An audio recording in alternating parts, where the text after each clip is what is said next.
Mundakayam causeway പാലത്തിൽ വന്ന് നട്ടുച്ചയ്ക്ക് പൊരിഞ്ഞ വെയിൽ കൊള്ളുക. വട്ടാണെന്നാണോ വിചാരിക്കുന്നത്? നമ്മളിന്ന് കുട്ടിക്കാനം വരെ പോവുകയാണ് കേട്ടോ.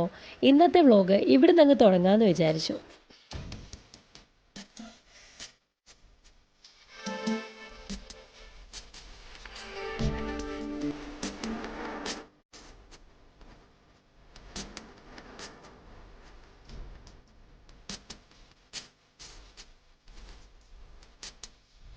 കൂടെയുള്ളത് ജീന. ഞങ്ങൾ ജിം മേറ്റ്സ് ആണ്. എൻ്റെ നല്ലൊരു ഫ്രണ്ടാണ്. പിന്നെ നമ്മുടെ ജിം ട്രെയിനർ ഷാരോണിൻ്റെ വുഡ്ബി കൂടിയാണ് കേട്ടോ. ചേച്ചി ഞാൻ കുട്ടിക്കാനം വരെ പോവാ, ചേച്ചി വരുന്നുണ്ടോ എന്ന് ചോദിച്ചപ്പോൾ ഒന്നും നോക്കിയില്ല, നേരെ വിട്ടു. നമ്മുടെ കല്ലേപ്പാലം കയറി കഴിഞ്ഞാൽ പിന്നെ കിഴക്കോട്ട് പോകുന്നതിലും സന്തോഷം എനിക്ക് വേറെ ഒന്നും ഇല്ലല്ലോ. ജിമ്മ് കഴിഞ്ഞ് മുണ്ടക്കെ സ്റ്റാൻഡിൽ ചെന്ന് നമ്മുടെ ടൗൺ ബേക്കറിയിൽ നിന്ന് ഓരോ സോഡാ ലൈമും കുടിച്ചിട്ട് ഞങ്ങൾ അങ്ങ് ഇറങ്ങി. നമ്മൾ ബസ്സിനാണ് കേട്ടോ പോകുന്നത്. ഏലപ്പാറ പോകുന്ന നമ്മുടെ ദേവമാത ബസ്സില്ലയോ, ആ ബസ്സിനാണ് കയറിയേക്കുന്നത്. എൻ്റെ ചെറുപ്പം മുതൽ അമ്മ പറയുന്നൊരു കാര്യമുണ്ട്, പാലത്തിനിപ്പുറം കോട്ടയവും പാലം കടന്ന ഇടുക്കിയും, അതാണ് ഈ കല്ലേപ്പാലം. ഈ കല്ലേപ്പാലം പണ്ട് സായിപ്പന്മാർ പണിതാണ് കേട്ടോ. ഈ കല്ലേപ്പാലം കയറി ഇറങ്ങി കഴിയുമ്പോൾ ഉണ്ടല്ലോ, ഈ ബസ്സിലിരുന്ന് കാണുന്ന കാഴ്ചകൾ അങ്ങേയറ്റം കുളിർമ തരുന്നതാണ് കേട്ടോ. അപ്പം ദാണ്ട കിടക്കുന്നത് എൻ്റെ തൊട്ട് പുറകിരിക്കുന്ന ഈ കുഞ്ഞു മാഡത്തിന് എൻ്റെ തലമുടി വലിച്ചു പറിച്ചങ്ങെടുക്കണം. അതിനുള്ള കഠിന ശ്രമം നടത്തിക്കൊണ്ടിരിക്കുക. ഞാൻ പുള്ളിക്കാരെയൊക്കെ 2 വയസ്സിന് ചെറിയ കുഞ്ഞുമാവെ പോലെ ഒന്ന് ക്യൂട്ട്നെസ് വാരി മെഴുകി സ്മൂത്തായിട്ടങ്ങ് ഹാൻഡിൽ ചെയ്തു. ഇതാണ് ബോയ്സ് എസ്റ്റേറ്റ് കേട്ടോ. ഞങ്ങളുടെ അമ്മയുടെയൊക്കെ ലയമാണ് കേട്ടോ. അമ്മ ഇവിടെയാണ് ജനിച്ച് വളർന്നത്. കുഞ്ഞിലെ അവധിക്കാലത്തും പിന്നെ നമ്മുടെ സുബ്രഹ്മണ്യ സ്വാമി ക്ഷേത്രത്തിൽ ഉത്സവത്തിനും ഞങ്ങളുടെ അമ്മാവൻ ഞങ്ങളെ വിളിക്കും. അപ്പോഴാണ് ഞങ്ങളിവിടെ വരാറുള്ളത്. അന്ന് ഇതുപോലൊന്നും അല്ല കേട്ടോ, വലിയ റബ്ബർ മരങ്ങളാണ്. ലയത്തിലേക്ക് ഒരിറ്റ് വെയിലടിക്കാതെ നമുക്ക് നടന്നു പോകാൻ പറ്റും. ബോയ്സ് അമ്പലത്തിലെ അന്നത്തെ ഉത്സവകാലം എന്ന് പറഞ്ഞാൽ മറക്കാൻ പറ്റാത്തൊരു ഓർമ്മയാണ്. ചിന്തിക്കടകളൊക്കെ കൊണ്ട് നിറഞ്ഞ മൈതാനം. ഞങ്ങളെന്ന് കൊച്ചു പിള്ളേരാ. എൻ്റെ അമ്മാവനെന്ന് വളയും മാലയൊക്കെ മേടിച്ചിരുന്ന് ഞാൻ ഓർക്കുന്നുണ്ട്. സ്റ്റേജിൽ നാടകം അരങ്ങേറി കഴിഞ്ഞു കഴിഞ്ഞാലുണ്ടല്ലോ, എല്ലാവരും കരിമ്പടവും കമ്പിളിയും എല്ലാം നിരത്തി വിരിച്ചിട്ട് വന്നിരിപ്പായി. പിന്നെ തൊട്ടപ്പുറത്തെ ലയത്തിലെ അച്ചപ്പണൻ്റെ വക ഞങ്ങൾക്കൊരു കാപ്പിയും ബോണ്ടേ ഉറപ്പാണേ. രാത്രി 2 മണിയൊക്കെ ആകുമ്പോഴാണ് നാടകം കഴിഞ്ഞ് റബ്ബർ തോട്ടത്തിൽ കൂടെ കൂട്ടമായിട്ട് ടോർച്ചൊക്കെ അടിച്ച് നടന്നു വരുന്നത്. ശരിക്കും ഓർക്കുമ്പോൾ ഒരു വിഷമം വരും. ഒരിക്കലും തിരിച്ചു കിട്ടാത്തൊരു ഓർമ്മയാണല്ലേ ഇതെല്ലാം. അങ്ങനെ എല്ലാം മൺമറിഞ്ഞ് പൊക്കോണ്ടിരിക്കുക അല്ലേ. ഇതൊക്കെ അനുഭവിച്ച അവസാനത്തെ തലമുറ ഞങ്ങൾ 90s കിഡ്സാന്ന് ഓർക്കുമ്പം ഒരു സന്തോഷമുണ്ട്, ഒരു വിഷമമുണ്ട്. ഞാൻ കഥ വലിച്ചു നീട്ടുന്നുണ്ടോ, വെറുപ്പീരാകുന്നുണ്ടേ കമൻറ്റ് ചെയ്യണം കേട്ടോ. അങ്ങനെ വണ്ടി പോകുന്തോറും റബ്ബർ മാറി കൈതയായി, കൈത മാറി തേക്കായി, തേക്ക് മാറി തേയില വരെ ആയിട്ടുണ്ട്. ഇടയ്ക്കിടയ്ക്ക് ഇതുപോലെ റെസ്റ്റോറൻറ്റും കാണുന്നുണ്ട്. അങ്ങനെ നമ്മുടെ വണ്ടി വളഞ്ഞാങ്ങാനം വരെ എത്തിയിട്ടുണ്ട്. ഞാൻ മൂന്നാർ കോളേജിൽ പഠിച്ചുകൊണ്ടിരുന്ന സമയത്ത് ഇതിലെ പാസ് ചെയ്ത് പോയിട്ടുണ്ടെന്നല്ലാതെ ഇവിടെ ഇറങ്ങിയിട്ടൊന്നുമില്ല കേട്ടോ. അപ്പോൾ തിരിച്ചു വരുമ്പോൾ ഉറപ്പായിട്ട് നമ്മളിവിടെ ഇറങ്ങി വീഡിയോസൊക്കെ എടുത്തിട്ട് പോവും, മഴയില്ലെങ്കിൽ. എന്നാൽ പിന്നെ നമുക്ക് നേരെ വെച്ച് പിടിക്കാം. പ്രകൃതി ഭംഗി നോക്കി വീഡിയോസൊക്കെ എടുത്ത് മതി മറന്ന് നിൽക്കുന്ന എന്നോട് ജീന പറഞ്ഞു, ചേച്ചി കുട്ടിക്കാനമായി നമുക്ക് ഇറങ്ങാമെന്ന് കേട്ടോ. അങ്ങനെ കുട്ടിക്കാനം ജംഗ്ഷനിൽ വന്ന് നമ്മൾ ഇറങ്ങിയിട്ടുണ്ട്. മരിയം കോളേജിൻ്റെ ഓപ്പോസിറ്റ് കാണുന്ന ഈ ഒരു ബുൾഫിറ്റാണ് ഷാരോണിൻ്റെ ജിമ്മ്. നമുക്കറിയാം, മുണ്ടക്കേങ്കാർക്കറിയാം, പുത്തൻചന്തയിൽ ബുൾഫിറ്റ് ജിമ്മുണ്ട്. ഞങ്ങളൊക്കെ പോകുന്ന ജിമ്മാണ്. അതിൻ്റെ കുട്ടിക്കാനം ബ്രാഞ്ചാണ് കേട്ടോ ഇത്. ഇവിടെ വന്നപ്പോൾ ജീന എന്നോട് പറയുന്നത്, ചേച്ചി നമുക്ക് സലൂണിലും കൂടെ ഒന്ന് കയറിയിട്ട് പോകാം, നമുക്കിവിടെ ഒരു സലൂൺ ഉണ്ടെന്ന്. ഇതാണ് നിയോൺ യൂണിസെക്സ് സലൂൺ. ഇതും ഷാരോണിൻ്റെ തന്നെയാണ്. എന്നാൽ പിന്നെ ത്രെഡ് ചെയ്ത് കളയാമെന്ന് ഞാനും വിചാരിച്ചു. സലൂണിലോട്ട് കയറിയപ്പോഴേ നല്ലൊരു പ്രത്യേക തരം പോസിറ്റിവിറ്റി ഫീൽ ചെയ്തു കേട്ടോ. ഇൻറ്റീരിയറൊക്കെ സൂപ്പറായിട്ടുണ്ടായിരുന്നു കേട്ടോ ഇവരുടെ സലൂണിൻ്റെ. ആദ്യമായിട്ട് കാണുവാണെങ്കിലും ഒരു ഡിസ്റ്റൻസും ഇല്ലാതെ നല്ല ഫ്രണ്ട്ലി ആയിട്ടുള്ള 2 സുന്ദരി കുട്ടികളുണ്ട് കേട്ടോ ഇവിടെ, ലക്ഷ്മിയും സൗമ്യയും. ഞാൻ ത്രെഡ് ചെയ്യാമെന്ന് വിചാരിച്ചു, പക്ഷേ അവളുമാർ എന്നോട് പറഞ്ഞു ഡീറ്റാൻ ഫേഷ്യൽ നമുക്ക് ചെയ്യാൻ ചേച്ചിന്ന്. അത് ഭംഗിയായിട്ട് നല്ല ക്ഷമയോടെ പെർഫെക്റ്റ് ആയിട്ട് സൗമ്യ ചെയ്തു തന്നു കേട്ടോ. എൻ്റെ ഫീൽഡ് ഈ ഹോസ്പിറ്റാലിറ്റി ആയതുകൊണ്ട് തന്നെ ഞാൻ എവിടെ പോയാലും അവിടുത്തെ ബിഹേവിയർ, മാനറിസം, അതുപോലെ തന്നെ കസ്റ്റമർ സർവീസിൻ്റെ ക്വാളിറ്റി ഒക്കെ ചെക്ക് ചെയ്യാറുണ്ട് കേട്ടോ. ഇവിടെ നല്ല ഫ്രണ്ട്ലി ആണ്, നല്ല ചിരിച്ച് കളിച്ചൊക്കെയാണ് കാര്യങ്ങളൊക്കെ ചെയ്തെങ്കിലും അവരാ ശ്രദ്ധ മാറാതെ പെർഫെക്റ്റ് ആയിട്ട് ചെയ്തു തീർത്തത് എനിക്ക് ഭയങ്കര ഇഷ്ടപ്പെട്ടു. അവരുടെ ഫസ്റ്റ് സ്റ്റെപ്പ് ഓഫ് മസാജിങ് കഴിഞ്ഞപ്പോൾ തന്നെ എനിക്ക് നല്ല റിലാക്സേഷനും അതുപോലെ ഫേസിന് നല്ലൊരു ഗ്ലോയും ഫീൽ ചെയ്തു കേട്ടോ. ഫേസിൽ മാത്രമല്ല, കയ്യിലുണ്ടായിരുന്ന ടാനും റിമൂവ് ചെയ്തായിരുന്നു. ഫൈനൽ റിസൾട്ട് കണ്ട് ഞാൻ ശരിക്കും ഞെട്ടിപ്പോയി. കാര്യം നല്ല ടാൻ അടിച്ച് കരിവാളിച്ചായിരുന്നു ഞാൻ വന്നത്. ഇവളുമാരെ ചെയ്ത് കഴിഞ്ഞപ്പോൾ നല്ലൊരു ചേഞ്ച് വന്നു കേട്ടോ. അത് കഴിഞ്ഞ് നമ്മൾ ഉച്ചയ്ക്ക് പുറത്തേക്ക് ഇറങ്ങിയപ്പോൾ കണ്ടാണ് ഈ അവോക്കാഡോയുടെ പ്ലാന്റ് കേട്ടോ. ഇതിൻ്റെ പൂക്കളും ഇലയൊക്കെ ഇങ്ങനെ കേട്ടോ ഇരിക്കുന്നത്. കായ ഉണ്ടായിരുന്നു 1-2 എണ്ണം, പക്ഷെ നമുക്ക് പറിക്കാൻ പറ്റില്ല. ഒരു സ്കൂൾ കോമ്പൗണ്ടിനകത്തായിരുന്നു കേട്ടോ. അങ്ങനെ ഫുഡ് കഴിക്കാൻ നമ്മുടെ കുട്ടിക്കാനത്തുള്ള ടൗൺ ബേക്കറിയുടെ റെസ്റ്റോറൻറ്റിൽ വന്നിട്ടുണ്ട്. നല്ല സൂപ്പർ പെരി പെരി മന്തിയാണ് കേട്ടോ കഴിച്ചത്. ഡയറ്റ് കാരണം ഒരു മാസമായിട്ട് ഇങ്ങനത്തെ ഒന്നും കഴിക്കുന്നുണ്ടായിരുന്നില്ല. ഇപ്പം ഞാൻ എന്താ ഡയറ്റിനോട് പറഞ്ഞു അങ്ങോട്ട് മാറി നിന്നോ, ഞാനിതൊന്ന് കഴിച്ചോട്ടെ എന്ന്.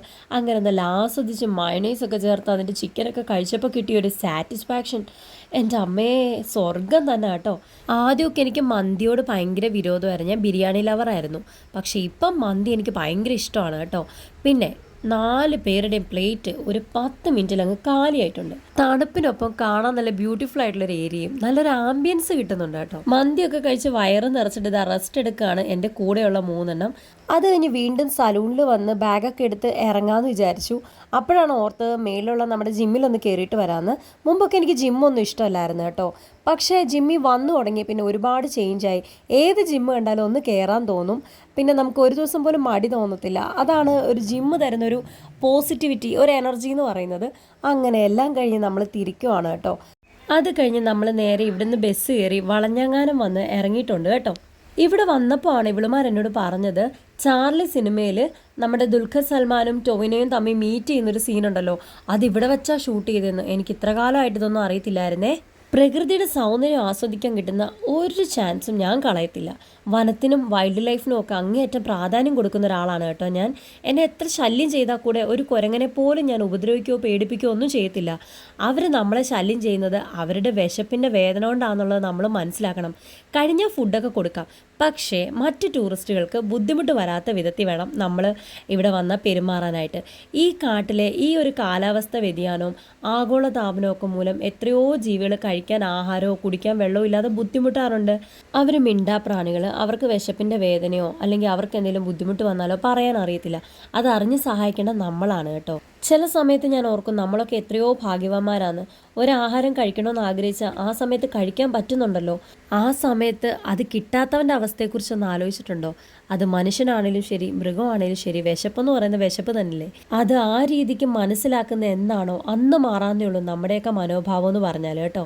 എഡിറ്റിംഗ് ചെയ്തപ്പോൾ ഞാൻ ഒരു റിവേഴ്സ് കൊടുത്താണ് കേട്ടോ വാട്ടർഫോൾസ് മേളിലേക്ക് പോയത്. ഞാൻ അവിടെ നിന്ന് എക്സ്പ്രഷനൊക്കെ ഇട്ട് മെഴുകുമ്പോഴാണ് ഇതാ നമ്മുടെ വീഡിയോസ് കാണുന്ന കുറച്ച് ചേട്ടന്മാർ വന്ന് സംസാരിച്ചു. അപ്പോൾ ഞാൻ ചോദിച്ചു, ചേട്ടാ ഇങ്ങോട്ട് വാ നമുക്ക് വീഡിയോ എടുക്കാമെന്ന് പറഞ്ഞപ്പം അവർ ഹാപ്പി ആയിട്ട് വന്ന് വീഡിയോയിൽ നിന്ന് കേട്ടോ. ശരിക്കും പറഞ്ഞാൽ എനിക്ക് സന്തോഷമായി. കാര്യം നമ്മുടെ നാട്ടുകാരൊക്കെ അല്ലേ, അവരെയൊക്കെ വീഡിയോസ് കാണിക്കാൻ എനിക്ക് ഭയങ്കര ഇഷ്ടമാണ്. ഈ വളവിൽ വന്നിട്ട് ഇതാ വണ്ടി നിർത്തി ഡാൻസ് കളിക്കുന്ന പിള്ളേരെ കണ്ടോ? ആദ്യം ഞാൻ വിചാരിച്ച തമിഴ്നാട്ടുകാരാണ്, പിന്നാണ് മനസ്സിലായത് മലയാളി പിള്ളേരാണെന്ന്. കഴിവുള്ള പിള്ളേരാണ്, മിടുക്കന്മാരാണ്, ഡാൻസ് ഒക്കെ നന്നായിട്ട് കളിക്കുന്നുണ്ട്. ഇതൊക്കെ ഒരു അപകട മേഖലയാണ് ഈ ഒരു ഭാഗം എന്നൊക്കെ പറയുന്നത്. ഇവിടെ ഇങ്ങനെ വണ്ടി അടുത്തടുത്ത് വരുമ്പോൾ ഇവർ വഴി തടഞ്ഞ് നിന്ന് ഡാൻസ് കളിക്കുന്നത് ഒരു അപകടത്തിന് ചാൻസ് ഉണ്ട്. അതുപോലെ തന്നെ നല്ലൊരു ഉല്ലാസയാത്ര ഇവർ തന്നെ അത് സ്പോയിൽ ചെയ്യാൻ ചാൻസ് ഉണ്ട്. അതൊക്കെ പോട്ടെ, നമുക്ക് നല്ല തണുപ്പത്ത് നല്ലൊരു ചായയും അതുപോലെ അടുത്ത ഡയറ്റ് മുടിപ്പിക്കാനായിട്ട് ഞാനൊരു ബ്രെഡ് ഫ്രൈയും വാങ്ങി കഴിച്ചിട്ടുണ്ട് കേട്ടോ. എത്ര ആക്ഷനൊക്കെ എടുത്താലും ആഹാരം കൈ കിട്ടുമ്പം എൻ്റെ ഒറിജിനൽ എക്സ്പ്രഷൻ പുറത്തു വരും. ഇത് എനിക്ക് ഭയങ്കര വിഷമമായി. കാര്യം ഇവിടെ എല്ലാം ഡസ്റ്റ്ബിൻ വെച്ചിട്ടുണ്ട്, എങ്കിൽ കൂടെ ഇവർ ഈ വേസ്റ്റ് എല്ലാം കൊണ്ടുവന്ന് ഇവിടെ ഇടും. നമ്മൾ മലയാളികൾ വിവരവും വിദ്യാഭ്യാസവും ഒക്കെ ഉള്ള മനുഷ്യരാണ്. അപ്പോൾ നമുക്ക് എല്ലാവർക്കും കൂടെ ഒന്ന് വിചാരിച്ചാൽ മാറ്റാവുന്നതേ ഉള്ളൂ കേട്ടോ ഇങ്ങനത്തെ കാര്യങ്ങളൊക്കെ. കിഴക്കൻ മേഖലയിലോട്ടൊക്കെ പോയിട്ട് തിരിച്ചു വരുമ്പോൾ എനിക്കെന്തോ ഭയങ്കര വിഷമോ മനസ്സിനകത്തൊരു നീറ്റലോ ഒക്കെയാണ് കേട്ടോ. നമുക്കിവിടുന്ന് പോയി വന്ന് കാണാൻ പറ്റുന്ന ബ്യൂട്ടിഫുൾ ആയിട്ടുള്ള ഒരുപാട് സ്ഥലങ്ങളുണ്ട് ഇവിടെ. നമ്മളത് കണ്ടെത്താത്തത് കൊണ്ടാണ് നമ്മുടെ അടുത്ത് ഇത്രയും പ്രകൃതി ഭംഗിയുള്ള ഏരിയകൾ ഉണ്ടായിട്ട് പോലും പലരും പല പല സംസ്ഥാനങ്ങളിലാണ് പോകുന്നത്. ഇപ്പം ഹിമാചൽ പ്രദേശ്, കുളു, മണാലിയൊക്കെ കാണുന്ന കാഴ്ചകൾ അവിടെയേ ഉള്ളൂ, അത് ശരിയാണ്. എങ്കിൽ കൂടെ ഇവിടെയുള്ളതും കൂടെ നമ്മളൊന്ന് കാണാൻ ശ്രമിക്കുക. ഇത് ഇട്ടെറിഞ്ഞിട്ടല്ല നമ്മൾ പോകേണ്ടത്. ദാ ആ കാണുന്നത് MMT ഹോസ്പിറ്റലാണ് കേട്ടോ, മെഡിക്കൽ ട്രസ്റ്റില്ലേ, അതാണ്. ഇനി എനിക്ക് പറയാനുള്ളത്, നമ്മൾ ഈ സ്ട്രെസ്സും സ്ട്രെയിനും ഒക്കെ ഒരുപാട് അനുഭവിക്കുന്നവരാണ്, ഭയങ്കര ഹാർഡ് വർക്കിംഗ് ആയിട്ടുള്ളവരാണ്. നമ്മുടെ മൈൻഡൊക്കെ ഒന്ന് ഹാപ്പി ആവാൻ, ഒന്ന് സ്ട്രെസ് ഫ്രീ ആകാൻ, ഒന്ന് റിലാക്സ്ഡ് ആവാനായിട്ട് ഇടയ്ക്ക് ഇതുപോലെ വലിയ നഷ്ടമൊന്നുമില്ല, ഒരു 10-50 രൂപ വണ്ടിക്കൂലിക്ക് പോയിട്ട് വരാവുന്ന ഏരിയകൾ ഇവിടെ ഒരുപാടുണ്ട് നമ്മുടെ മുണ്ടക്കയത്തു നിന്ന് പോയിട്ട് വരാൻ. അങ്ങനെയുള്ളിടത്തൊക്കെ ഒന്ന് വിസിറ്റ് ചെയ്യുക. ഒറ്റയ്ക്കോ ഫ്രണ്ട്സായിട്ടോ ഫാമിലി ആയിട്ടോ ഇല്ലെങ്കിൽ കപ്പിൾസായിട്ടോ അങ്ങനെയൊക്കെ പോകുമ്പോൾ ഉണ്ടല്ലോ നമുക്ക് ഒരുപാട് സന്തോഷം കിട്ടും. എന്നും നമ്മൾ ഒരുപാട് കഷ്ടപ്പെട്ട് പണിയുന്നു, ടെൻഷന്, നമ്മുടെ ഫാമിലി പ്രോബ്ലംസ്, കടബാധ്യതകൾ ഇതൊക്കെ ഉണ്ടാവാം. പക്ഷെ അതിൽ നിന്ന് പിടിക്കുന്ന കുറച്ച് പൈസ ഉണ്ടെങ്കിൽ ഇങ്ങനൊരു സന്തോഷത്തോടെ കണ്ടെത്തുവാണെങ്കിൽ മെൻ്റലിയും നിങ്ങൾ ഹാപ്പി ആവും. എനിക്കും ഒരുപാട് പ്രശ്നങ്ങളുണ്ട്, വിഷമങ്ങളുണ്ട്, ബുദ്ധിമുട്ടുകളുണ്ട്. എങ്കിൽ കൂടെ ആ ഒരു വിഷമങ്ങളിലും ചെറിയ ചെറിയ സന്തോഷങ്ങൾ ഞാൻ കണ്ടെത്തും. അതാണ് എനിക്ക് എന്നോട് തോന്നുന്ന ഏറ്റവും വലിയ അഭിമാനമായിട്ടുള്ളൊരു കാര്യം. വീട്ടിൽ ഓമനിച്ച് വളർത്തിയിട്ട് ആരോ തെരുവിൽ കൊണ്ട് കളഞ്ഞൊരു സുന്ദരനെ കാണിച്ചു തരാം കേട്ടോ. കഴുത്തിലൊരു ബെൽറ്റൊക്കെ ഇട്ടിട്ടുണ്ട്, പാവം കുഞ്ഞ്. അതിങ്ങനെ ഹോട്ടലിലേക്ക് നോക്കി വെള്ളം ഇറക്കി ഇരിക്കുവാണ് കേട്ടോ. വിശപ്പുണ്ട്. അപ്പോൾ ലക്ഷ്മി പറഞ്ഞു, ചേച്ചി എൻ്റെ കയ്യിൽ ഒരു പൊതി ചോറുണ്ട് കൊടുക്കാമെന്ന്. അത് ഞങ്ങൾ കൊണ്ട് കൊടുത്തു. അവൻ തിന്നുന്ന കണ്ടപ്പോൾ നമുക്ക് ഭയങ്കര സന്തോഷം തോന്നി കേട്ടോ. ഈവനിങ് മുണ്ടക്കയം കാണാൻ എന്ത് ബ്യൂട്ടിഫുൾ അല്ലേ. പണ്ട് ഇവിടെ ഒരു വലിയ മരം ഉണ്ടായിരുന്നു, അതിൽ നിറച്ച് വവ്വാലുണ്ടായിരുന്നു. എൻ്റെ അച്ഛൻ ചെറുപ്പത്തിലേ അത് കാണിച്ചു തരുന്ന ഞാൻ ഓർക്കുന്നുണ്ട്. അതുപോലെ പണ്ട് മുണ്ടക്കയം ടൗണിൽ ഒരു കഴുതക്കുട്ടി ഉണ്ടായിരുന്നു. നിങ്ങൾ ആരെങ്കിലും അത് ഓർക്കുന്നുണ്ടോ? ഉണ്ടേ കമൻറ്റ് ചെയ്യണം കേട്ടോ. എനിക്ക് പുലിക്കുന്നിലേക്കുള്ള ബസ് കിട്ടിയായിരുന്നു. അങ്ങനെ ഞാൻ പുലിക്കുന്ന് വന്ന് ഇറങ്ങിയിട്ടുണ്ട്. ഞാൻ വീട്ടിലോട്ട് കയറുവാണ് കേട്ടോ. വേറൊരു വീഡിയോ ആയിട്ട് കാണുന്നവരെ ബായ്.